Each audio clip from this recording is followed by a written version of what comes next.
Guys, maglilinis tayo ng palaisdaan kasi napakarami ng water lily guys. Guys, puno na yung water lily, magpapaibas tayo tapos para malinisan din. Lilinisin natin yung water lily. What? Guys, nahanap yung kahoy na nakabara sa butas.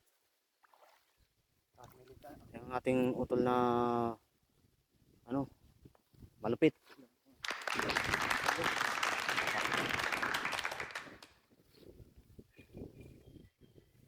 Palaisdaan natin, napuno na.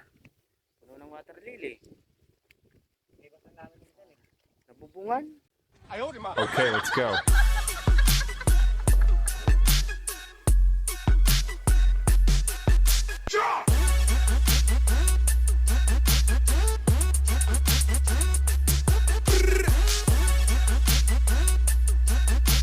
Yan lilinisin namin guys, oh. Dami. Napuno na ng water lily, ganyan kadabilis dumami yung water lily dito. Tingnan natin guys, habang pinapaibasan. Ipawasan natin guys. Awas guys, lakas ng tubig guys, oh. Yan, oh.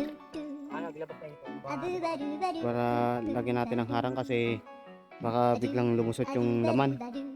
May ganyan sigurado. Yan, wala na yung tubig. Okay. Yan, guys, so wala na.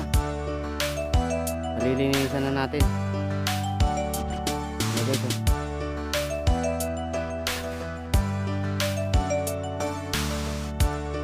Yan guys.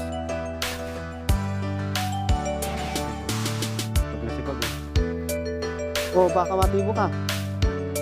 Guys, meron nga. Kahit maliit.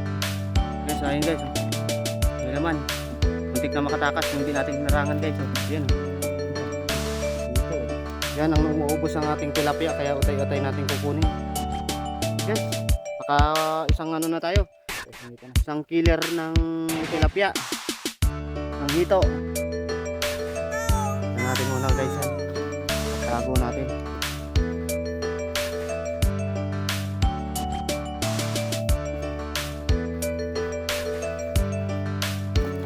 Guys, kaya lilinisin natin to kasi sila ang umuubos sa mga tilapia rito.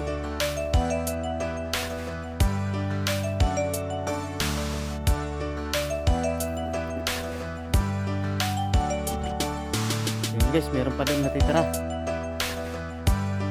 Ito yung nakakuha na natin. Tingnan natin kung ilang hito yun. Dami itong hito. Iwalay natin yung tilapia. Konti na lang yung tilapia niya, nilipat tayo. Dami ito eh. Guys, Mga ito ano? Paalaga ng mga ito, dolphin. ito yan guys, oh. Live po ito. Ayun pa yung isang mali ito. Ano pa, matakas pa. Matakas pa nga. Matakas pa. Yun ang pala nakabigyan sa akin. Guys, oh. Palag-palag oh. Guys, oh. Mga ito. Yan, oh, mga perwisyo sa tilapia.